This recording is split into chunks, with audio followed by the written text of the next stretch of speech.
25 जून, वो काला दिन जिस दिन देश में लगी थी इमरजेंसी। इंदिरा गांधी के एक फैसले ने लोकतंत्र का खोल दिया था गला।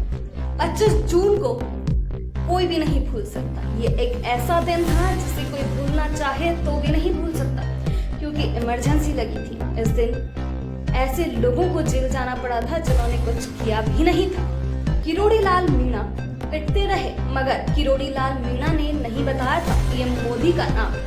इमरजेंसी के दौरान किरोड़ी लाल मीणा भी जेल गए थे। इस दौरान किरोड़ी लाल मीणा ने जिस तरीके से यातनाएं सही, उसके बाद भी उन्होंने पीएम मोदी का नाम बताना जरूरी नहीं समझा था।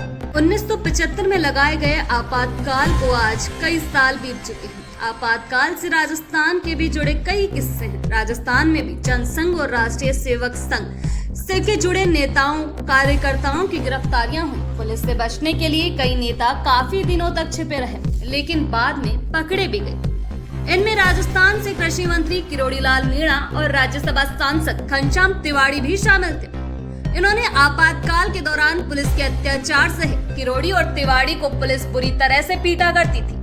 उस समय किरोड़ी लाल मीणा और नरेंद्र मोदी के बीच गहरी दोस्ती थी। किरोड़ी लाल मीणा बीकानेर के मेडिकल कॉलेज से एमबीबीएस के स्टूडेंट थे। इस दौरान वे आरएसएस से भी जुड़े। जनसंघ व आरएसएस के नेताओं की 25 और 26 जून को गिरफ्तारियां हुई, लेकिन उस समय किरोड़ी लाल मीणा पुलिस की पकड़ से बचे हुए थे। इसके बाद वे छिप कर आपातकाल विरोधी साहित्य और पर्चे बांटते रहे। ये पर्चे गुजरात से नरेंद्र मोदी उन्हें भेजा करते थे। डॉक्टर किरोड़ी लाल मीणा आपातकाल के दौरान पुलिस की यातनाओं और नरेंद्र मोदी से हुई दोस्ती का जिक्र करते हुए कहते हैं, आपातकाल जब लगा उस वक्त हम अखिल भारतीय विद्यार्थी परिषद से जुड़े हुए थे। हम गुपचुप आपातकाल विरोधी साहित्य बांटते थे। भूमिगत नेताओं और कार्यकर्ताओं तक ये साहित्य पहुंचाते थे।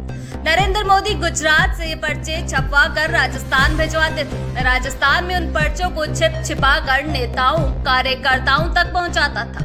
मोदी जी से दोस्ती उसी समय हुई थी। मोदी जी गुजरात में और मैं राजस्थान में इस जिम्मेदारी संभाल रहा था। किरोड़ी लाल मीणा ने कहा, आपातकाल में हम छिपा कर साहित्य बांट रहे थे। हमने कई नेताओं और कार्यकर्ताओं तक पर्चे पहुंचाए। एक दिन पुलिस ने मुझे गिरफ्तार कर लिया। मुझे पर्चे कौन भेजता है इसके बारे में पूछा गया। मुझे इतना पीटा कि मैं बेहोश तक हो गया। होश में आने के बाद फिर से मुझे पीटना शुरू कर दिया गया। पुलिस मुझे यातनाएं देती गई। मैं बयां नहीं कर सकता जितनी अमानवीय यातनाएं दे सकते थे, जितना किसी इंसान को टॉर्चर किया जा सकता था उतना किया। लेकिन मैंने कभी पर्चे छपने की जगह और मोदी जी के बारे में नहीं बताया। आपातकाल के दौरान झेली गई यातनाओं का असर आज तक हेल्थ पर दिखता है। यह वो दौर था जब आपको मीसा में अरेस्ट करने के बाद मजिस्ट्रेट के सामने पेश करने की जरूरत नहीं थी। राज्यसभा सांसद घनश्याम तिवाड़ी भी इमरजेंसी की पुलिस की यातनाएं झेलने वाले नेताओं में से एक है। तिवाड़ी को आज भी सारा घटनाक्रम याद है। जनसंघ और आरएसएस के उस दौर के ज्यादातर नेताओं का आपातकाल लगते ही अरेस्ट कर लिया गया था। जनसंघ के ज्यादातर नेता 1.5 साल तक जेलों में रहे। इंदिरा गांधी के विरोधी खेमे के कई कांग्रेस नेताओं को भी आपातकाल के दौरान गिरफ्तार किया गया था। इन नेताओं में दौलत राम सारंग प्रमुख थे। राजस्थान में कांग्रेस इंदिरा गांधी विरोधी माने जाने वाले कुछ कार्यकर्ता भी गिरफ्तार हुए थे। सीपीएम के नेताओं को इमरजेंसी के विरोध के कारण अरेस्ट किया गया था। आपातकाल लगने से पहले राजस्थान के मुख्य सचिव सरदारी लाल खुराना को केंद्रीय गृह सचिव बनाया गया। उनसे पहले की केंद्रीय गृह सचिव निर्मल मुखर्जी नियम से चलने वाले माने जाते थे। उस वक्त सरदारी लाल खुराना को इसलिए चुना गया कि राजनीतिक आकाओं को के आदेश मानने वाले मुफीद अफसर माने जाते थे। आपातकाल में हरदेव जोशी राजस्थान के मुख्यमंत्री थे। 25 जून की आधी रात को आपातकाल की घोषणा से पहले प्रधानमंत्री इंदिरा गांधी और उनके नजदीकियों ने पूरी तैयारी कर रखी।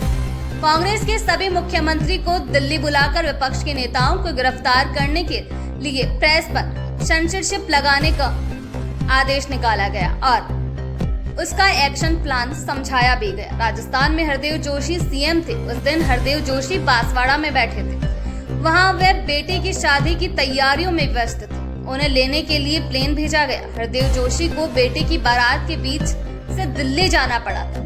राजस्थान में उस वक्त भैरव सिंह शेखावत सहित सभी विपक्षी दिग्गजों को इमरजेंसी लगते ही 26 जून 1975 को ही गिरफ्तार कर लिया गया था। हरिशंकर भाबड़ा, ललित किशोर चतुर्वेदी, राजेंद्र गहलोत जैसे नेताओं को जेलों में डाल दिया गया था। राजेंद्र गहलोत के साथ पुलिस ने कई अत्याचार किए। राजेंद्र गहलोत को पुलिस ने खूब टॉर्चर किया था, यहाँ तक कि उन्हें करंट के झटके तक दिए गए थे। 1975 में लगाए गए आपातकाल को आज 48 साल हो चुके हैं। आपातकाल का राजस्थान से भी खासा नाता रहा। इस आपातकाल में कई किस्से जुड़े हैं जो राजस्थान के हैं। आरएसएस से जुड़े कई नेताओं को इस दौरान अपनी गिरफ्तारी भी देनी पड़ी थी। अगर ये रिपोर्ट, ये पेशकश आपको पसंद आई हो तो इस चैनल को लाइक और सब्सक्राइब जरूर करिएगा।